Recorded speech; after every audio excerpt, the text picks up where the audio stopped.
Hey everybody, before you continue watching the video, make sure you give the channel a like and subscribe. Go and follow us on Instagram. Go and check out all the different social media scenarios. Make sure if you're enjoying the content, go there, like, subscribe, follow, so we can keep putting stuff out. If you've got any questions, leave a comment. All right, make a comment on either of our pages and we'll answer them as soon as we can.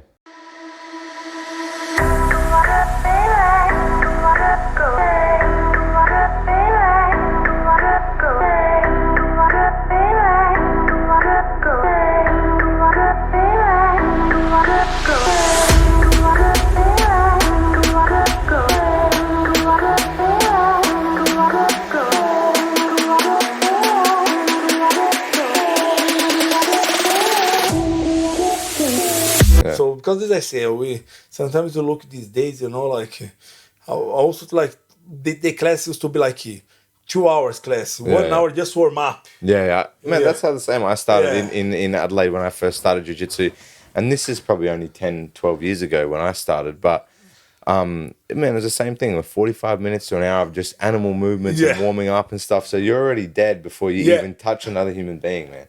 And man, I've talked about this before as well. I think that's actually a really good way to force people to be technical with jiu-jitsu, because you can't come and be explosive and powerful and be a steroid guy and all this stuff, because you already spent an hour dying. Like we used to say, you start to learn, develop jiu-jitsu when you're tired. Because you don't have your power. You need to use your brain. You know? So that was to be like very, like I said, you said, was after 1 hour to, you know, doing so many movements, you know, now you do a little bit technique and you go roll. You was like, I think if you do that today, you're going to have like 0 students in the academies. We talked about this as well. We had a guy on here named Petrus Vandervolt, and he's an old school karate instructor from South Africa, and he has a very similar story to you, man. He grew up there, you know, it's a rough place growing up, and man, he moved to like a mining town, and the guy's 60 now, but like, man, he used to go and fight guys in the street. He had hundreds of street fights, you know, hundreds of street fights doing karate. And he would knock guys out all the time. But he's a big, thick guy, but you know what I mean? What I say, back in the day, it used to be like that, you know, it used to be like full on. We used to punch him a lot on the street, or like I say, I got I got bullied a lot by my brother's friends, you know. Because they were older than me, and it's pretty funny because I come back in the town now. And I say they are more old, you know. I say, do you remember me? Oh man, you know, I was just making. Look, now you're stronger now, you know. Look how your life is much better now. I helped you. You should pay me now.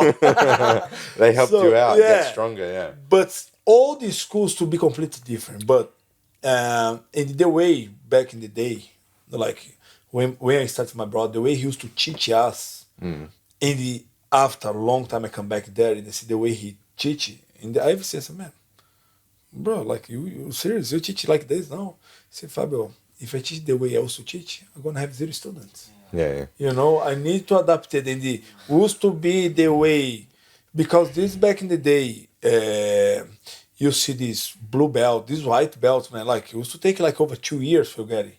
You know, it used to be like, I remember the grade, there used to be every 6 months one stripe. So it's 2 years.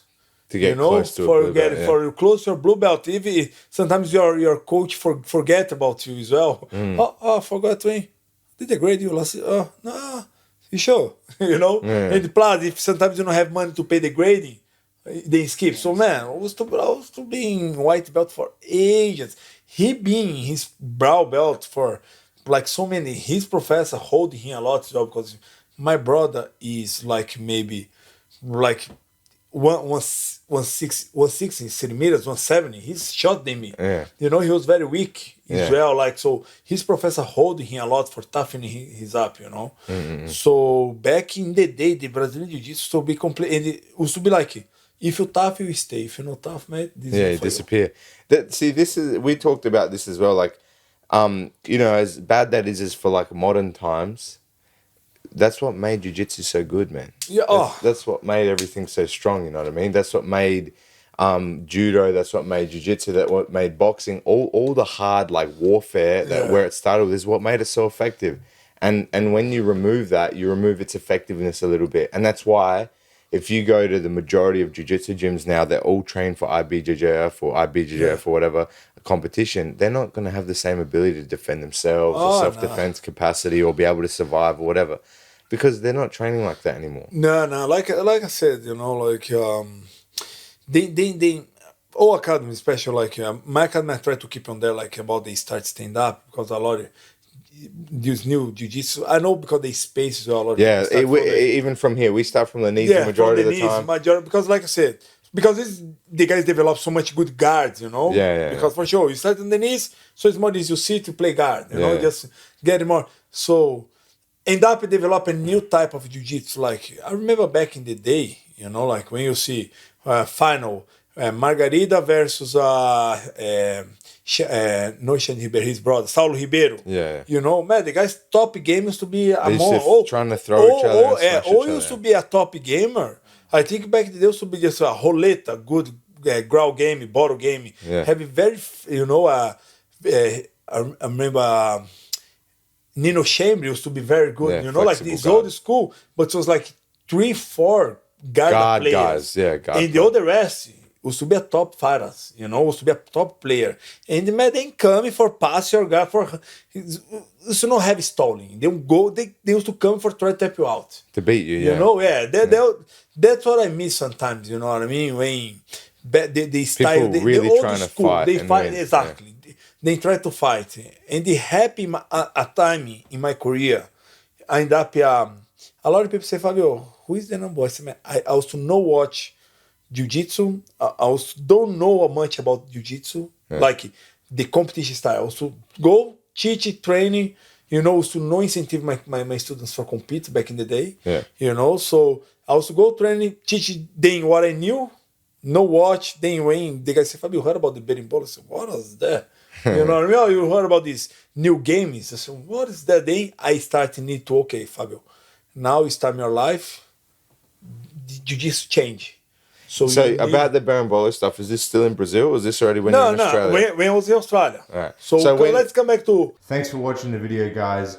Hope you enjoyed. If you did, make sure you give it a like, subscribe, and a follow. Check out all our different social media platforms. There's heaps of content coming out. There's different snippets and content on different platforms. So make sure you're on everything. And again, if it helped you out, recommend to somebody else, and hopefully it'll help them out too.